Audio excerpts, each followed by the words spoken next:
Hello नमस्ते enter guys, आपने इस वीडियो को क्लिक किया। इसका मतलब है कि आपको ट्रेडिंग और इन्वेस्टिंग में कंफ्यूजन हो रही है कि हमें क्या करना चाहिए या फिर ट्रेडिंग और इन्वेस्टिंग क्या है। इसको जानने के लिए आपने इस वीडियो को क्लिक किया है।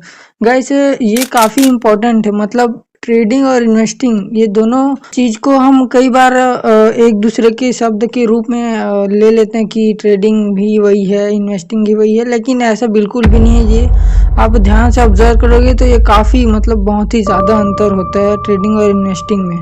गाइस पहले दो लाइन थोड़ा सा ये समझ लेते हैं कि ट्रेडिंग क्या होता है और इन्वेस्टिंग क्या होता है। उसके बाद इसका अंतर समझेंगे कि क्या क्या अंतर होता है इस पर और आपको किस पर जाना चाहिए। आपको ट्रेडिंग करना चाहिए, इन्वेस्टिंग करना चाहिए, आगे बताऊंगा। गाइस थोड़ा सा समझ लेते हैं कि ट्रेडिंग क्या है और इन्वेस्टिंग क्या है। गाइस ये ट्रेडिंग एक शॉर्ट मतलब कम अवधि के लिए यूज़ किए जाने वाला स्टॉक ही मार्केट है। ठीक है, स्टॉक मार्केट में कोई भी कंपनी आप ले सकते हैं, उस पर आप ट्रेड करते हैं। तो बिटकॉइन पर भी इसी चीज़ को फॉलो होता है। तो ट्रेडिंग का मोटा तौर पर आप यही समझ सकते हैं कि ये थोड़ी देर के लिए की जाने वाली इन्वेस्टिंग है। मतलब कम अवधि के लिए आप इस पर इन्वेस्ट करते हैं और इसको किस किस लोगों को करना चाहिए। ज़्यादातर मोटे तौर पर समझ सकते हो कि जो खाली पीली होते हैं। मतलब खाली पीली का अर्थ है कि जिसके पास थोड़ा टाइम होता है, थोड़ा सा एक्टिव रहते हैं, थोड़ा सा उनके मतलब फुर्सत में, दिन भर फुर्सत में रहते हैं। गैस आपको ट्रेडिंग करना चाहिए, ऐसे समझ सकते हो मोटे तौर पर। ठीक है, और गाइस इन्वेस्टिंग क्या है। गाइस इन्वेस्टिंग एक लॉन्ग टर्म के लिए किए जाने वाले, इस पर 5-10 साल, 1 साल भी बोल सकते हैं, लेकिन ज़्यादातर लोग यही बोलते हैं कि 5-10 साल या फिर उससे भी ज़्यादा आपको इन्वेस्टिंग पर पैसा लगाकर छोड़ देना होता है। थोड़ा सा दिमाग लगाकर इसको वो लोग करना चाहिए जो जॉब वॉब कर रहे हैं, जिससे थोड़ा सा बचत करके जॉब वॉब कर रहे हैं, ऐसा बोल सकते हो। उन्हीं लोग को मोटे तौर पर यही समझ सकते हो कि उन्हीं लोग को करना चाहिए। गैस ट्रेडिंग और इन्वेस्टिंग में क्या क्या अंतर है पहले ये जान लेते हैं। गैस ट्रेडिंग और इन्वेस्टिंग में 4 अंतर बताता हूँ। गैस टाइम, ठीक है, टाइम ट्रेडिंग में अगर टाइम की बात करें तो ट्रेडिंग में ये बताया ही कि इसमें थोड़ी कम टाइम के लिए हम लोग इन्वेस्ट करते हैं और इन्वेस्टिंग में लॉन्ग टर्म के लिए 5-10 साल। ट्रेडिंग में 1-2 सेकंड भी कर सकते हो, लेकिन उसी दिन बेचना होता है आप, ऐसा। ठीक है, उसी दिन बेचना होता है, उसको आप लोग ट्रेडिंग बोल सकते हो। इसमें ट्रेडिंग के लिए यही चीज़ करते हैं और इन्वेस्टिंग करने के लिए लॉन्ग टर्म के लिए टाइम का फॉलो करते हुए लॉन्ग टर्म के लिए इन्वेस्ट करते हैं। गाइस अगर जोखिम की बात करें, मतलब किस पर ज़्यादा रिस्क की बात करें, तो ट्रेडिंग पर रिस्क बहुत ही ज़्यादा हाई होता है। ठीक है, अगर आपने स्ट्रेटजीज अच्छे से फॉलो नहीं करी, आपने ऐसी गैम्बलिंग करी कि थोड़ा सा जुआ टाइप कर दिया।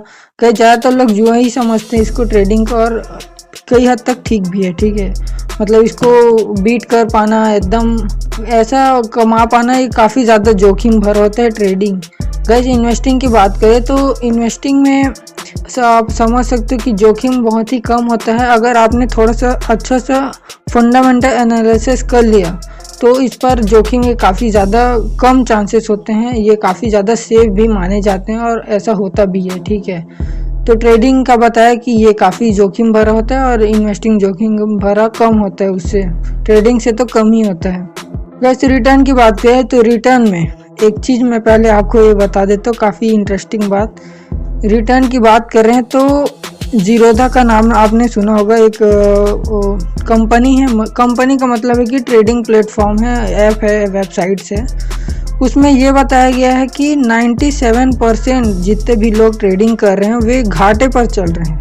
आप यही बात से पूरा कंक्लूजन आप समझ सकते हैं कि 97% ट्रेडिंग से घाटे पर चल रहे हैं और इन्वेस्टिंग में तो काफ़ी ज़्यादा लोग पैसे कमा रहे हैं, ये सच्चाई है। ठीक है, और वही है कि टाइम का इशू होता है, इसमें काफ़ी देर तक आपको होल्ड करके रखना होता है। उस पर होल्ड करके आपको नहीं रखना होता और आज लिए तो आज ही आपको बेचना होता है ट्रेडिंग में। तो गैस रिटर्न की अगर बात करें तो ट्रेडिंग में रिटर्न के चांसेस काफ़ी ज़्यादा कम होते हैं, उस पर रिस्क तो ज़्यादा होता है। इसीलिए और इन्वेस्टिंग की बात करें तो इस पर रिटर्न की थोड़ी ज़्यादा चांसेस होते हैं, ट्रेडिंग से तो ज़्यादा ही होते हैं। जैसे नेक्स्ट पॉइंट पर आते हैं, वो है कि शामिल विश्लेषण। शामिल विश्लेषण का क्या अर्थ है गाइस? शामिल विश्लेषण का मतलब है कि आपको फंडामेंटल एनालिसिस, आपको ट्रेडिंग में नहीं इन्वेस्टिंग में करना होता है फंडामेंटल एनालिसिस, और ट्रेडिंग में टेक्निकल एनालिसिस करना होता है। गाइस टेक्निकल एनालिसिस और फंडामेंटल एनालिसिस क्या है थोड़ा थोड़ा समझ लेते हैं। टेक्निकल एनालिसिस वो है जिसमें हम लोग चार्ट को देख करके, चार्ट का मतलब है कि कोई पेपर वेपर है उसमें थोड़ा सा दिमाग लगा करके, अगर ऐसा ऐसा चार्ट दिख रहा है उसको हम लोग कई सारे बुक्स भी मतलब प्रोवाइड करते हैं जो अच्छे अच्छे ट्रेडर्स होते हैं, मतलब उसमें चार्ट को देख करके, उसके डायग्राम को देख करके, उसके ग्राफ को देख करके आपको अंदाज़ा लगाना होता है कि क्या हो सकता है। ऐसा आपको दिमाग लगाना होता है ट्रेडिंग में, इसी को बोलते हैं टेक्निकल एनालिसिस। और अगर फंडामेंटल एनालिसिस की बात करें जो इन्वेस्टिंग में करते हैं, तो फंडामेंटल एनालिसिस के लिए आपको चार्ट वार्ट की ज़रूरत नहीं होती। उसमें कंपनी की डेब्ट कितनी है, उसकी इक्विटी कितनी है, और कितने लोग इन्वेस्ट कर रहे हैं, उसकी मार्केट प्राइस क्या है, मतलब मोटे मोटे तौर पर समझ सकते हो कि उसके पूरा बड़े बड़े चीज़ों पर ध्यान दिया जाता है। ट्रेडिंग में ऐसे चार्ट ग्राफ बस को देखकर आपको ट्रेडिंग करना होता है, और उसमें तो सभी चीज़ों को आपको दिमाग लगा करके थोड़े कम टाइम में आपको पता ही भी चल जाता है, ऐसी दिक्कत नहीं। तो यही होता है। देखो ट्रेडिंग, चलो ठीक है, मैं 4 चीज़ बता दिया इसके बारे में और उसके बारे में, ठीक है कैसे, ठीक है। तो इसमें मैंने आपको बता दिया कि ट्रेडिंग क्या होता है, इन्वेस्टिंग क्या होता है, उसके बाद चार्ट तो उसके अंतर बता दिया कि क्या क्या अंतर होता है, उसके बाद उसके नुकसान बता दिया, फ़ायदे बता दिए, फिर नुकसान बता दिए, फिर फ़ायदे बता दिया। गाइस ये थे, आपने सारे पॉइंट्स को ध्यान से सुना होगा तो आपको फील हुआ होगा कि मैंने क्या क्या चीज़ बताया। ध्यान से नहीं सुना होगा तो ऐसा नहीं होगा। तो गाइस आपको ये वीडियो इन्फॉर्मेटिव वीडियो कैसा लगा कमेंट सेक्शन जरूर बताना, और मिलते हैं नेक्स्ट वीडियो में नेक्स्ट लेवल नॉलेज के साथ। तब तक के लिए जय हिंद।